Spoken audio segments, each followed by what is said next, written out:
આજ રોજ દિલ્હીમાં બનેલ ઘટના અનુસંધાને સમગ્ર રાજ્યમાં એલર્ટ આપવામાં આવેલું છે, જેના અનુસંધાને વલસાડ જિલ્લાના ભિલાડ પોલીસ સ્ટેશન હદમાં આવેલ મહારાષ્ટ્ર બોર્ડર ઉપર અત્યારે વાહન ચેકિંગ ચાલી રહ્યું છે।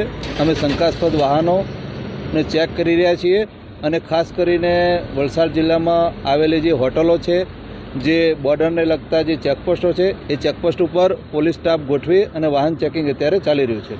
તો સાહેબ, ગુજરાત બોર્ડરની સાથે અહીંયા આગળ સંસદની બોર્ડર પણ આવેલી છે, દરિયા કિનારો પણ છે, શું કહેશો?